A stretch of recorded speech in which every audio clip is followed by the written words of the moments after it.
go into the questions and answers. And again, as Eileen just mentioned, what we'll do is, as you have questions during the webinar, please type them in. Eileen will take the questions as they come in. If there's one question that is coming in from different people, we'll obviously answer that one first. So just to discuss the program workflow, in the user guide, which I will show you how to get to momentarily once I bring up the program, in Chapter 1, we've laid out the workflow for the program. And what it does, it'll show you workflow for if you're collecting in real time or for post-processing, the latter is which we'll be doing today. And this workflow diagram is designed to keep the novice processor on track so that you don't forget any steps. And it also keeps the experienced processor out of trouble. So every once in a while, you'll be processing along and you forget to do a step. If you just keep this quick workflow up in the background or over on your second screen, you'll keep yourself out of trouble and just make sure you don't forget any steps. Okay, so as I get into the program momentarily, I'll talk about the general layout, the program tabs, and just about everything else. Okay, so I have SonarWiz 5 up right now, and that should be transmitting across to your screens momentarily. And the layout I have right now is a layout that is almost generic in the sense that I've changed it just a little bit from when you first install the program. What I've done is I've taken the map toolbar, and I'll show you right here. The map controls, I've taken those map toolbars. Normally they'll show up underneath the ribbons. This is a Microsoft Office style ribbon menu here. And normally when you first install the program, it'll show up here. And you'll notice as I left click and drag, I can move this toolbar around just about anywhere. So I like to have it over on the right hand side. When you first start the program as well, you'll see that there's a real-time toolbar for line following. You can just close that toolbar as well. So this is the way I like to have things laid out, and as I go along, I'll show you a couple more layouts on what we have. So we have a number of panels at the top, or tabs. This particular program that I have, the key I have plugged in, is capable of doing data acquisition. If you just have an Office version, you won't have this tab. So you'll start with the post-processing. We'll go through that. We have a maps window where we control what's in the background. I won't be using any maps today. I covered that last time on the side scan sonar. But suffice to say that if you have some type of georeference data as a background map, whether it's 2D data or 3D data, SonarWiz can pretty much display it. We can display 135 different formats, anything from GeoTIFFs to ECWs, to vector files, raster nautical charts, electronic nautical charts, and one thing that some people don't realize is we can even display XYZ data in the background. So if you have an XYZ data set, maybe from ArcGIS or a simple XYZ data set, we allow you to display that in the background. Okay, let me talk about the workflow itself. Over on the far right, the Help tab, as I click on that, you'll see the little I for information, which brings up the user manual, or you can simply click on F1. If I click on that, that will automatically bring up the SonarWiz 5 user guide in Adobe Reader. And the user guide is quite extensive and has been written for the novice in the sense that we have a large number of screen captures in this manual. I think there's over 450 or 500 screen captures. So if you've never used the program before, this is certainly a quick way to go step by step on how to do a particular process. If you're an advanced user, you'll quickly be able to separate the wheat from the chaff and get to exactly what you need to do. And the one thing I wanted to point out this morning was the program workflow. And the program workflow is down in section 1.6. You'll see the bookmark over on the bottom left-hand side of the screen. And the program workflow, we have a real-time workflow and a post-processing workflow. And if I click on the post-processing workflow, we have 2 pages. The first one is a text page, and it talks about setting program options, create a new or existing project, and each one of those processes or each one of those steps has a hyperlink to the appropriate chapter and page. And one thing that I recommend to people is the next page is this one. If you're new to SonarWiz, print this page out, put it beside you, tack it up on the wall beside you, and this will give you the process you need to do to get from starting the project all the way down to exporting your final products. And this applies whether you're doing sub-bottom, side scan, or magnetometer. Today we're going to do sub-bottom. So this is a great program workflow. I'll come back to it a couple of times during this particular webinar just to make sure I'm on the right track. And I'll zoom in just a little bit. All right, so what we're going to do is I'm going to start with creating a new or existing project, and what I'm going to do is create a new project. So I'll bring up SonarWiz, and within SonarWiz I'm going to go to the post-processing tab, and I'm going to create a new project. So up on the quick access toolbar, you'll see that my mouse is hovering over the new project. This is exactly the same type of icon you would see in something like Microsoft Word. You have the new blank sheet. I'm going to click on a new project, and this project name, you can give it any name you like. I'm going to call this Webinar 2, and it's going to be SBP, sub-bottom profile, and it's actually AUV data. And you'll notice directly below the project name that I just typed in automatically, the name I typed in has been created as its own separate directory underneath the SonarWiz projects directory, which is located on my C drive. It is possible to change this to another default directory. If you have a data drive located on D, E, or F, you can go into Program Options and change that to a different directory. So moving further down, we can give the program an approximate project position. In this particular case, we can do a number of different things. I have already been working in this area, so it remembers where I was on my last project, which is approximately 29 degrees north and 87 degrees west.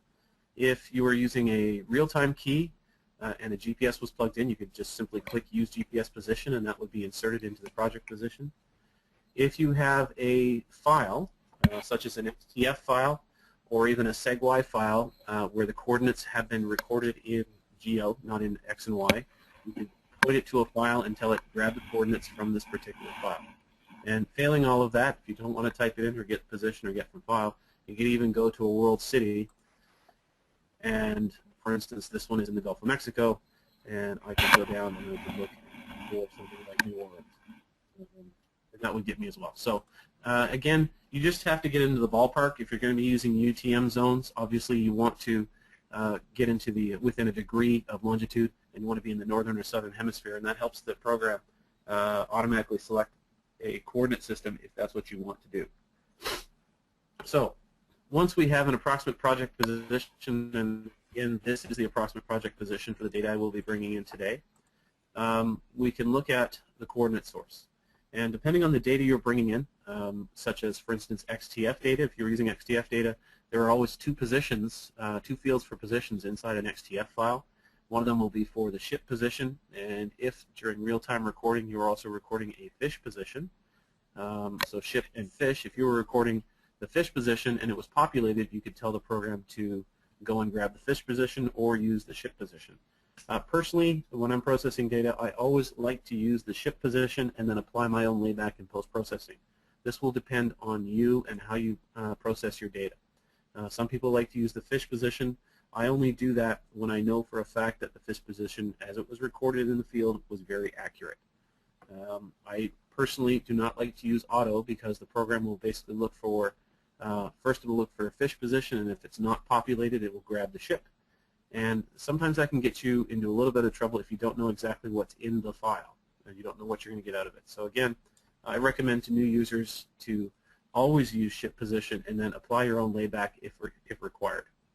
If you know the data was recorded with very good positions in the field, then go ahead and use fish position. In this case, because it's an AUV, what I'm going to do is use ship position because the ship is in fact the AUV, which is the sensor position.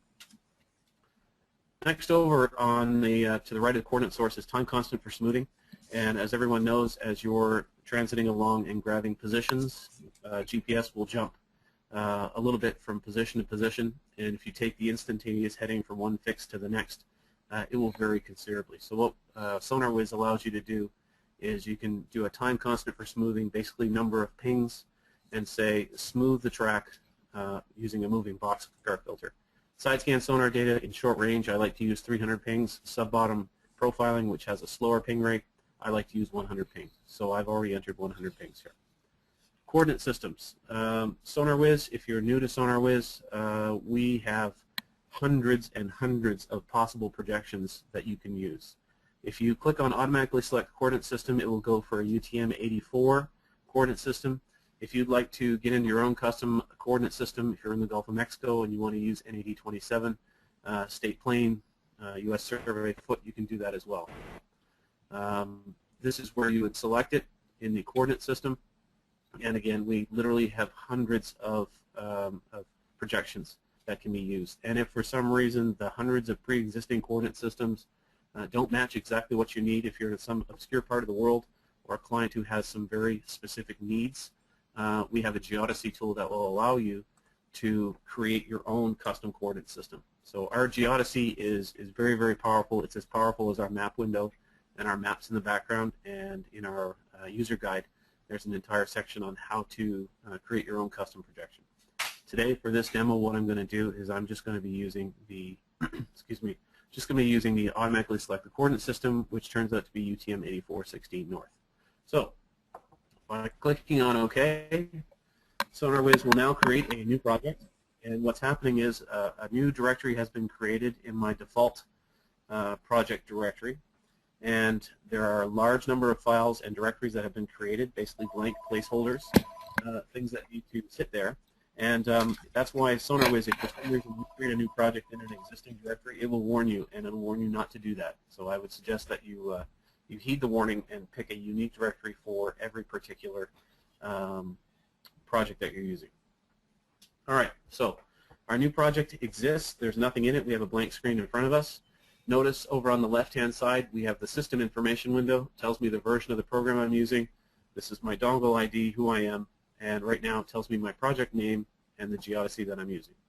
The information down below in white, this can be used if in real time or if you're playing back data, but apart from that, this window is not showing me very much. So what I can do is I can close this window if I don't want to see it.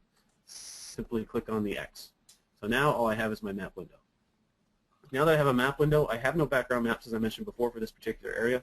I'm going to go straight into importing my sub-bottom profile data. So over under the post-processing tab under import, I'll click on import files. Notice I have three choices: side scan, sub-bottom, and magnetometer. I'm going to sub-bottom today.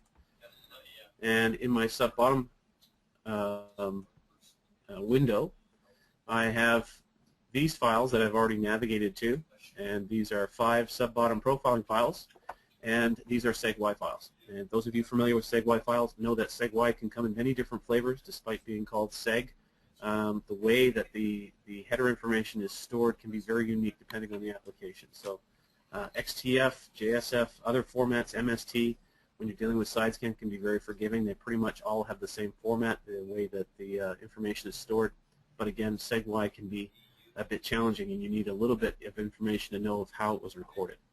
And in this particular case, if I go to file type specific options, where my mouse is now, if I click on that, you'll notice we can look at varying different types of data. And if I go to the seg-y tab, because I'm importing seg-y, this, without getting too much into details, this is the information that I knew ahead of time on how this data was recorded. It was FGSI AUV data. I know where the trace sequence is. I know where the energy source point is. And this is information that I got from the people that recorded this data, which is FGSI. Again, you'll have to know exactly what's going on inside your seg-y data sets, and hopefully you will know that it wasn't just handed to you randomly. And if you don't know exactly what's going on in the seg-y data, there are some free utilities out there, such as SciC, S-E-I-S-E-E, which is a free program from a Russian website, and that's great for trying to parse out what's exactly in the header of a seg-y file. So what I'm going to do is I'm going to import these 5 files. The data I know is bipolar. Very few sonars out there are unipolar. Basically the benthos sub-bottom profilers are unipolar. Most is bipolar. I'm going to take the full wave. It's single channel. And I've looked at this data before, and the import gain I'm going to use is 8 times gain. If I bring in any less than that, it's going to be too dark. And percent of range to map. The other thing I know about this data set is that the range that was set, which was approximately 250 meters, only the first 30 or 40, 150 meters, only the first 30 or 40 was of any good. The rest was all blank. So I'm only going to bring in the first 30% of the record, because after that there's nothing there. So what I'm going to do is I'm going to bring in the data, and I'll click on Open the Data.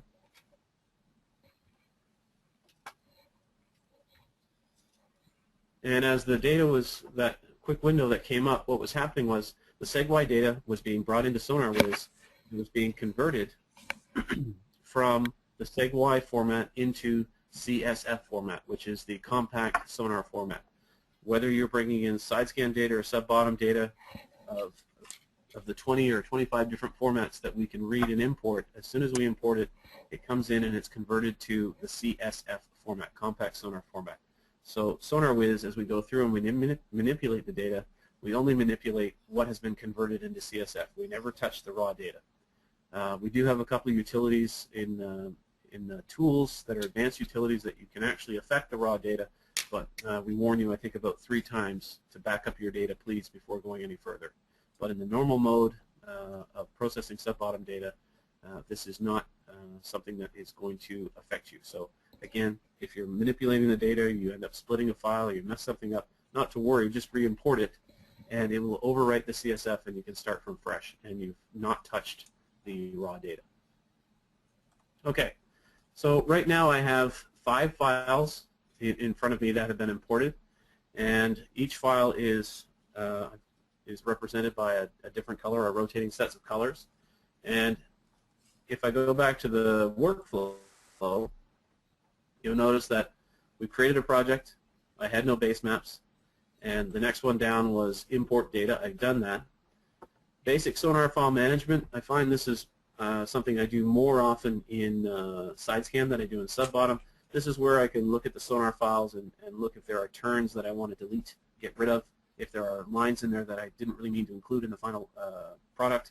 Basic sonar file management would be, trimming off the ends of files or getting rid of turns. So in this particular case, these files are, there's nothing to trim. There's nothing that I don't want in here. So my basic sonar file management, there's really nothing to do.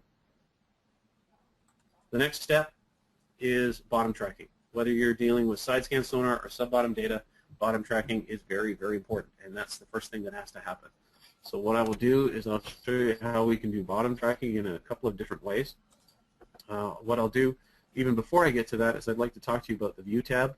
And so up on the View tab, down in the toolbars, there are a large number of toolbars that we offer you, and one I find a lot of them are, the majority of them are for real-time, very handy in real-time, but one that I find most helpful in post-processing is the File Explorer toolbar.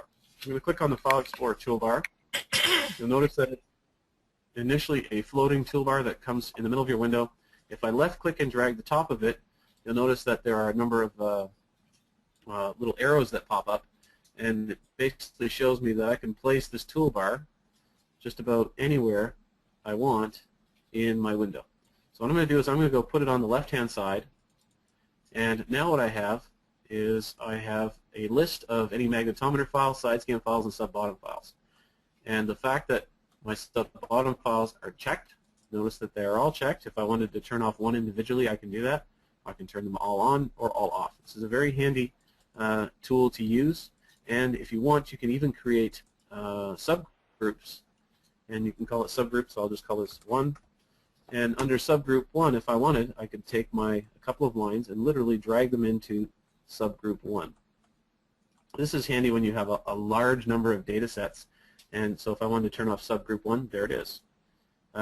In a case like today where we only have 5 files, this is really not necessary, but if you're dealing with a very large survey, a multi-day survey, or hundreds of lines, you could always break it up into day 1, day 2, day 3, or western lines, northern lines, southern lines, what have you. So this is handy where you can break your lines up. So what we can do with these line files now is I can select a line and right-click on it. I can open up the Sonar File Manager, do some work from there. I could literally select the line, or I could say do the bottom tracking. And that's what I'm going to do today. I can also get to bottom tracking by coming to a line here, selecting it, and right-clicking and say bottom track. You'll notice that this right-click menu that is up in the middle of the screen now is the same in the map window as it is over on the in the File Explorer.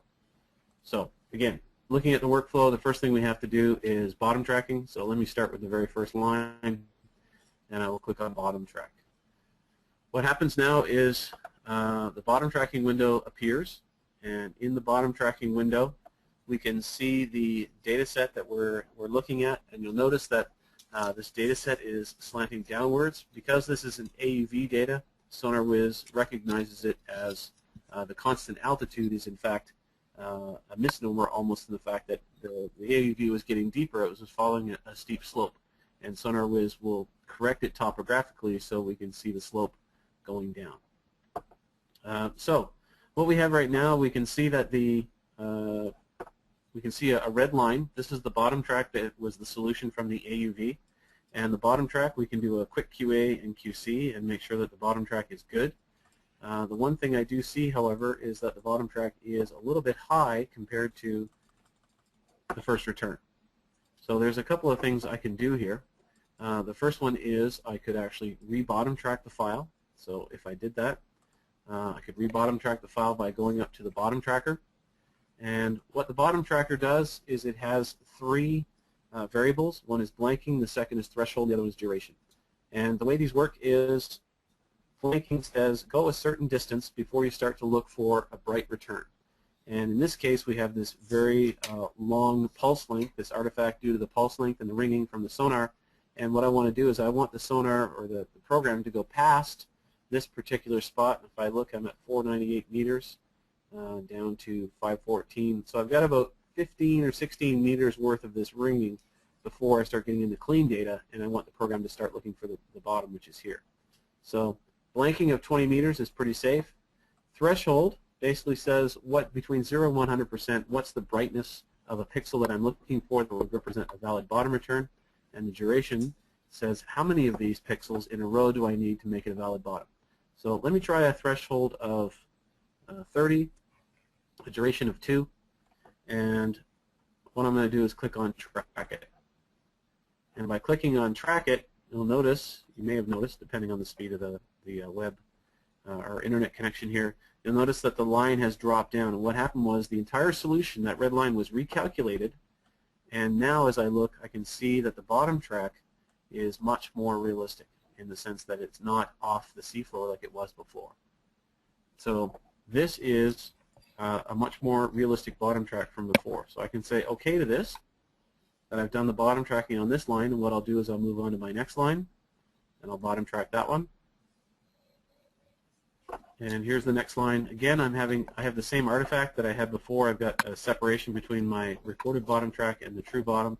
Notice my bottom tracker, the blanking, threshold, duration, those values have not changed. I can click on Track It again, and again, I can see that the bottom track has done a good job in tracking the true bottom. I'll do the last three very quickly.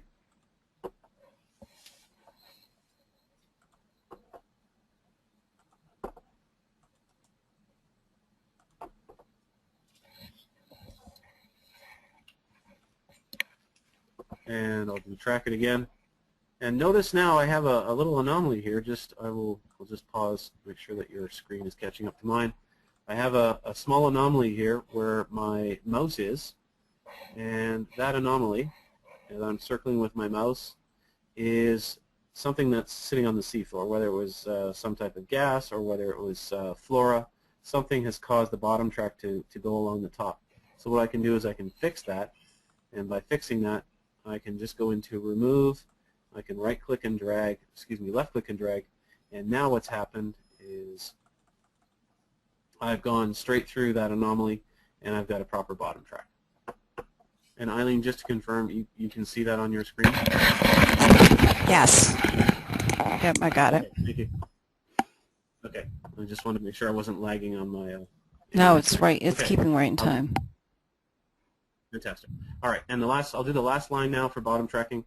I'll bring that one up, click on Track It, just do a quick verification that the line is correct. All right. So now I've gone through and I've been able to do all the bottom tracking for all my sub-bottom files. They're all bottom tracked.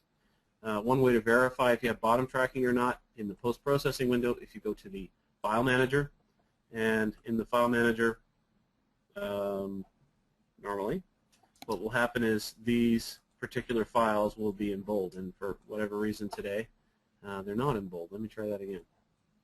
They're not in bold. Okay, I'm going to have to look into that one. If we were doing this in side scan, these would be in bold once the bottom tracking had been completed. Next step. We've done the bottom tracking. The next is signal processing. The signal processing is basically going through and adjusting your gains to get exactly what you want to see out of the bottom record. And if I go to SonarWiz, back to SonarWiz, and if I wanted to look at one of these lines again, I can just start with the first line, and I go back exactly to the same window I was before. For those of you familiar with SideScan in SonarWiz, we have a bottom tracking window and a digitize new features window. In SideScan, those are different windows. These, in fact, are the same window when you're dealing with sub-bottom profiling.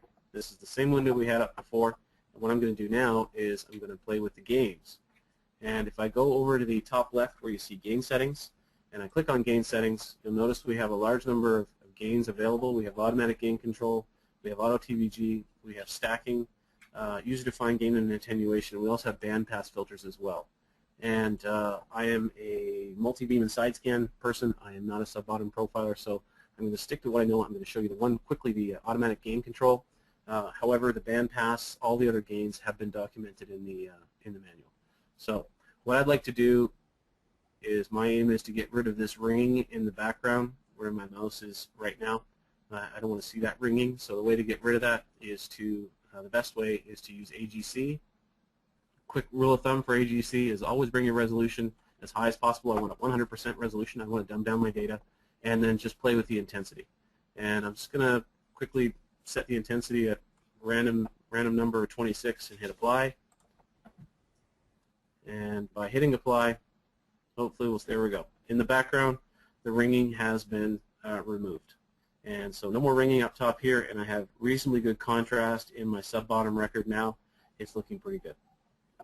So now that I have the gain set for this particular line, what I could do is I could move from line to line and do the same thing I did before, or something that's a little bit easier is if I go to my Sonar File Manager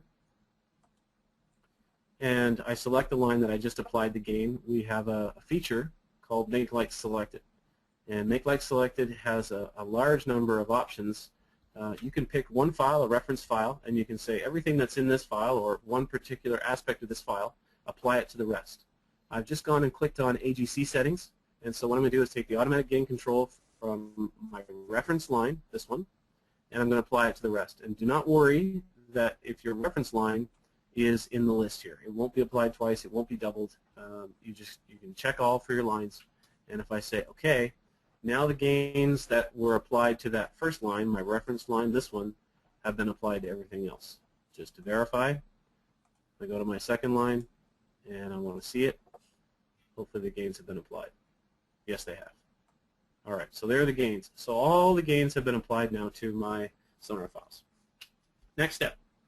If I look at the next step, what we do after signal processing is we can verify the navigation, layback, and offsets. The navigation, layback, and offsets, this is AV data. It was very accurate. I have no large anomalies in my map window showing perhaps a bad ping or a bad fix where it went down to the equator and back. There's really nothing to do here with regards to navigation. One of the things we're going to have to do in the future for our webinars is discuss how to do navigation and correcting navigation, including a new tool we have, which is Nav Injector Pro. I won't cover it here. Next one after layback and offsets is side scan target capture. Obviously this doesn't apply to us, but the next one does, which is sub-bottom features. And to show you sub-bottom features, this is really the reason why you're doing this, is if you're looking for a feature, something that's interesting in your record. And what I'm going to do is actually going to go back to the first line. There's something far more interesting there. I can go through and depending on the resolution of your screen, you may already recognize that there is a parabola here because we went over top of a pipeline. This is really why the survey was done. They were looking for this particular pipeline. We can also see these geological features over here, which is, I've been told, is might be some slumping. So what we'll do is we'll focus on these two features. Before I get to that, however, the first thing I'd like to do is I'd like to take my bottom track and turn that into a feature.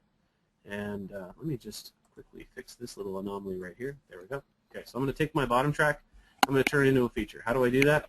Well, all I have to do is I come up to Reflector and click on Reflector, and it will ask me how often, if I want to downsample the points basically saying, as I go along track, do I need to use every single ping as a node for a polyline, or do I want to use maybe perhaps every 10th ping as a node for a polyline? I'm going to use every 10th ping. I click on OK, and now you can see up at the top under acoustic reflectors, we have a new reflector listed here, and it's called the seafloor SBP, which is a file name, and it's a polyline.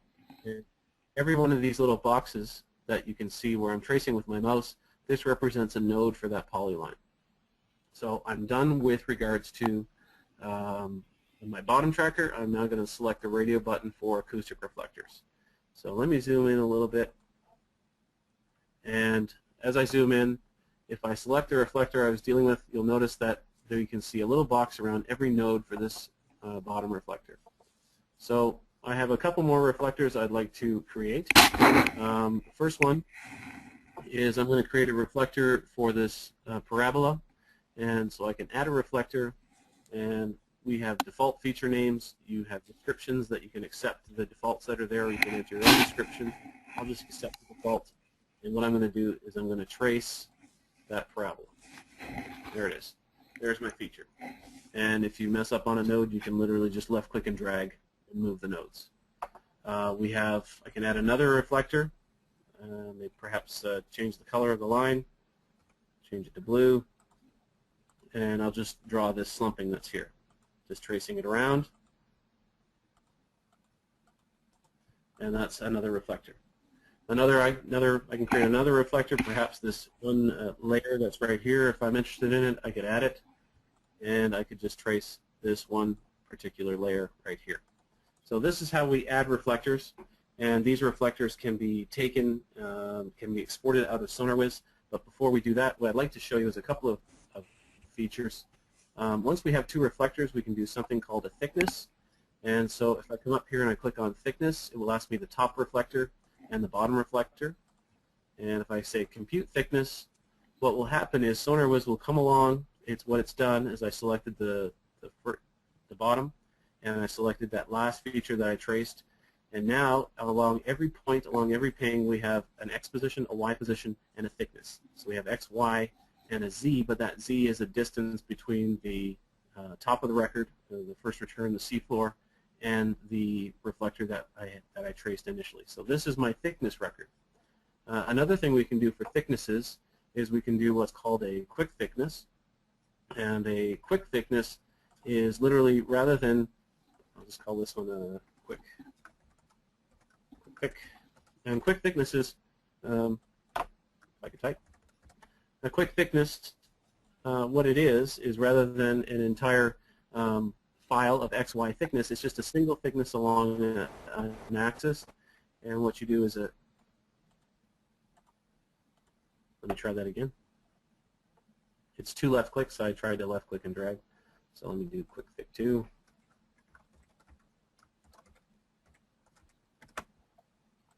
So if I do 2 left clicks, 1 here and 1 here, there's my thickness right here. So this exists as its own feature, and again, rather than an entire file or row upon row of XY thickness, it's a single XY thickness, and that's what a quick thickness is.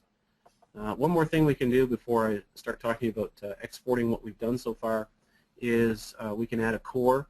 So if you've gone out and you've done a survey and you've also done some cores, let's say a Vibra core, you have the report back, you'd like to add the core along your sub-bottom profiling line, we can click on Add Core, and we can call this one Core 0001. It could be a description, it could be a Vibra core. And if you have all the bands, all the information that's come back from the geos that have done the analysis, you can start adding bands. So the first band could be a sand layer. You can call it silty or whatever it happens to be with regards to what the report was. And you can give it a thickness. So let's say it's 2 meters thick. I can add another band. We can say it was clay, no description, and I'll say it was 3 meters thick. And finally, I'll add a third band, which I could say was gravel.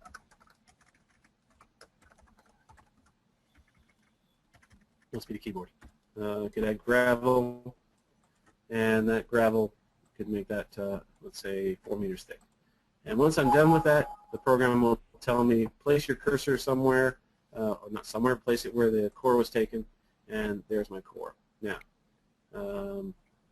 I can look at my cores. I can even edit my core. Notice that I didn't change my colors, so that's a bit of an issue. So let me change my colors so we can see something that makes a little bit of sense. Now if I click on OK, there we go. So there's my core. I have the red, the purple, and that brown that represent the 3 different layers. Again, I just made those up. They're not realistic. But we can place a core anywhere along our sub-bottom profile.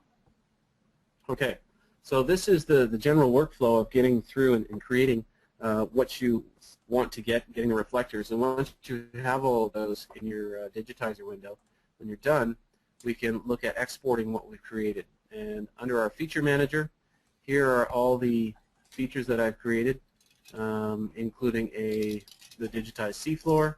The one I want to talk about initially is the thickness. This is the thickness feature that I created a little while ago. And what I can do is I can export this thickness feature. So if I went to the export button, and what I can do is I can export the thickness. Where are we here? Here's the thickness, and I can export it as for instance, as an XYZ time in milliseconds, or XY time in seconds, or this is a particularly useful one, is XYZ text. So if I exported this one, you'll notice it's going to go to my current directory in the shape directory. If I click on that and I say OK, if I want to go have a look at what I've just done, I'm going to go to my Tools menu, open my project folder, go to my shape directory, and here is that XYZ text file that I just created. And there it is. There's X, Y, and again, I know I've said Z, but this is not the actual Z depth. This is the distance, the Z distance from the surface down to the reflector that I selected as my thickness vector. Other things we can do inside for exporting, you can quickly look. We can do all these different things. We can do ASCII, CS, comma separated values, simple thicknesses. We can get into even exporting as a Fledermaus SD file, Esri shape files. We can do also DXF profiles in 3D. So if you're an AutoCAD user, we can do that as well. Another thing I'd like to show you, we've got 5 minutes left. I'll show you a couple more things. First one is intersections. If you have, in this particular case, we'll notice that we have a large number of intersections where the files go across each other. We have an intersections manager, and if I tell it to compute, it will go through and it will calculate anywhere where there's an intersection. And if I wanted to have a look at an intersection, I can right-click on it. I can have the properties of that intersection where it happens to meet. If I go back, and if I even go into the sonar file itself, back into the digitizer, once the intersections have been calculated, we will show you there is a feature. There are these yellow lines. They now exist, and they show me where the other lines intersect. So this yellow line represents, it's telling me that, by the way, there's another sub-bottom profile line in your sonar project right now that intersects at this point, and there's another one that intersects at this point.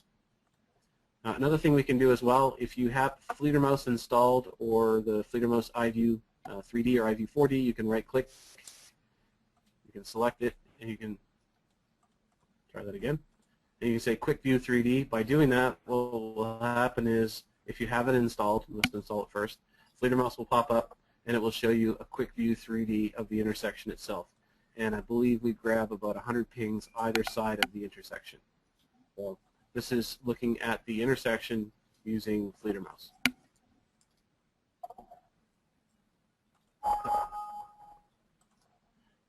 All right. So just before wrapping up, before we start to take questions, I'll show you another export product that we have for sub-bottom profiles, and that is we can do a export files to a 3D viewer. And what we can do is we can take the sub-bottom profiles, we export them to 3D, and this is the export dialog. And you'll notice that it will go to the 3D view subdirectory within our project, and you have 2 choices. You can launch it as a Chesapeake XYZ file or a Fledermaus SD file. And the Chesapeake XYZ file, this does not require any additional software such as the Fledermaus suite. What this does is it launches the Chesapeake viewer, the CTI 3D viewer, and that is installed automatically when you first install SonarWiz, and it's a free viewer. It There's no extra cost. So I've already done this previously just to save for the time it takes to generate this. So I can check all the files. If I wanted to annotate the files, image annotations, if I wanted to do a position or a KP number or something specific along the file, I can do it here. And what I did, I've already done this, and I've got the CTI 3D viewer in the background. If I bring it up, this is what will be displayed, and these are the 5 lines within the project. And these are the 5 lines, and I can manipulate this by rotating it. I can move the camera around just by using the keyboard. And the trick with the CTI 3D viewer is if you hold down the H key will show you what the trick is for what keys you need to use to manipulate the scene. So this is the CTI 3D viewer, and we're looking at the 3D curtains, the sub-bottom curtains from the files that we imported into SonarWiz. So that, in a very quick nutshell, is the function of some of the functionality.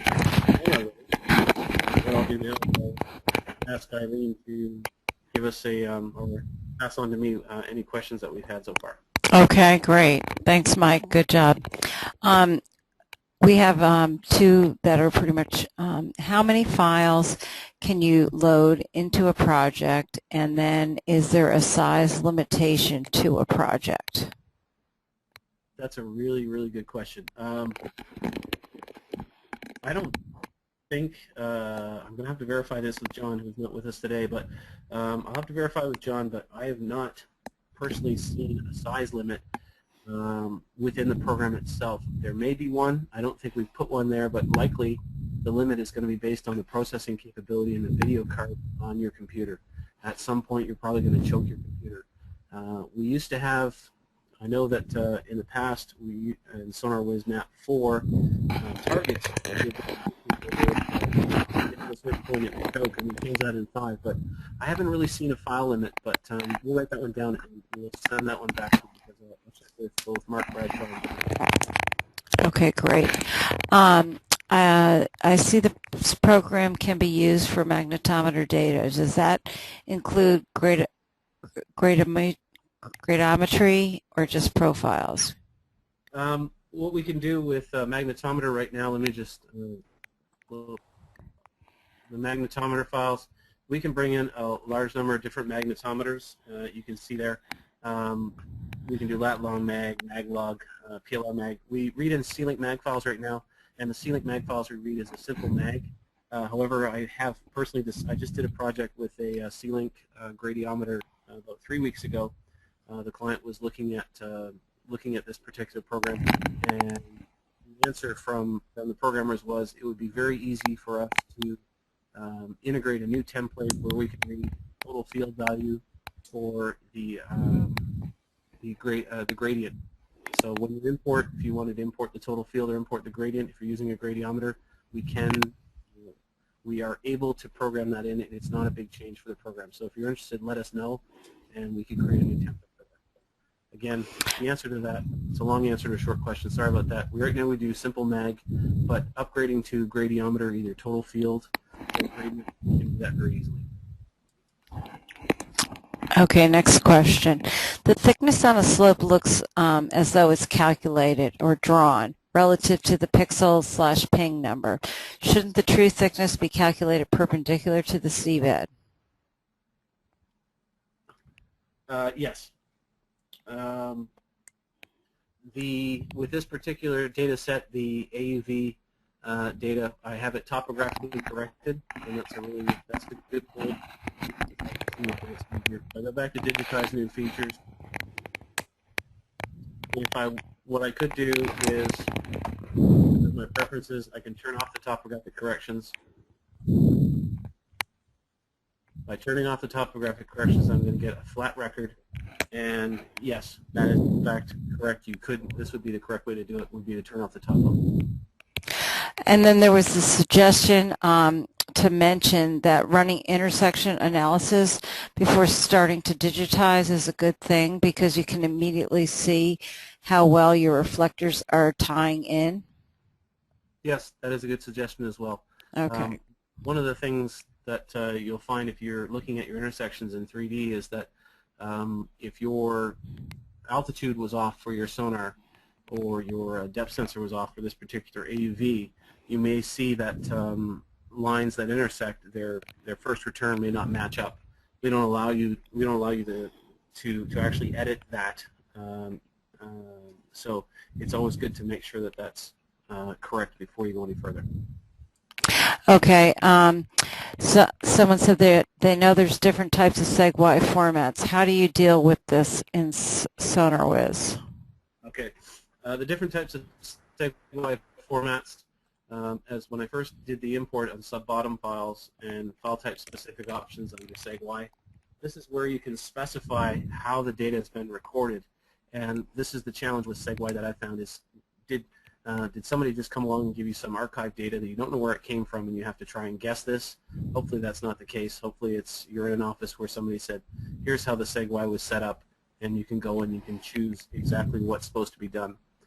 There is a program out there I mentioned before called SciC, if I have it on my laptop. I think I do. This program, yeah, SciC. This program is available free. Let's see if I can grab the help here. There we go. Yeah, about SciC. Here we go. This is the program. It's, as you can see, it's a www.dmng.ru. So you got to be careful with those .ru websites. But SciC is an excellent program for going through, looking at a particular SegWi file, and it will show you the trace headers. And it's free. And I will use this if somebody hands me some SegWi data that I know nothing about. I'll bring it into SciC and I'll have a quick look and see if I can figure out exactly what bit numbers contain what different information. So if you've been unfortunate enough to been given a historic SegWi file that nobody knows anything about, I would recommend using something like SciC before you get to SonarWiz. Okay, great. Can we export a sub-bottom file into ASCII file and XYZ? Yes. Okay. We can do that under the, we've got some tools. We've got a number of different tools. We have SegWi tools. We can convert we can split SegWi files. We can take, we can also, in the feature manager, Eileen, could you ask that question? I may have answered that completely. Can you ask me that one again? Sure. Can we export a sub-bottom file into ASCII file equals XYZ? Okay, sorry. I think I answered that too quickly. If I go into the feature manager, and if, for instance, if I've done the bottom track, I think this is the bottom track here. Yeah, here's the seafloor. What I can do is I can go to the export, and I can export that feature, and I could export it as XYZ. Okay, great. Okay, great. There's a feature helpful in pipeline location that extends the reflector. Can you elaborate? We don't. There's one more time, Eileen. He's saying that there's a feature helpful in pipeline location that extends the reflector. Can you elaborate? Are you talking about a CODA capability, or is the question that it sounds like we currently have a feature that's helpful in pipe location. It's if Glenn could elaborate on the question, we could get back to it. How's that? Yeah, I don't think we have a pipeline utility yet. We've been talking about it, but we don't have a pipeline utility. I know we've been people have come to us and said, CODA has one, why don't you have one? And we've been talking about it. Is that what the question is asking? Yes. If we have one? It doesn't say that. It just asked for you to elaborate that there is a feature helpful in pipeline location. It's on page 58, so it's page 58 of our user guide, I guess. So perhaps we'll take a look at this and get back on it. Sure. Yeah, we'll get back on it. Okay, why don't we do that? And if we have time, we can pull it up while we're talking. But let me see. There's been a request for you to demonstrate how to inject side scan files with coordinates into sub-bottom without coordinates on the same line. And then to inject side scan with coordinates ran on the same line. Or is that So this is something? basically a navigation.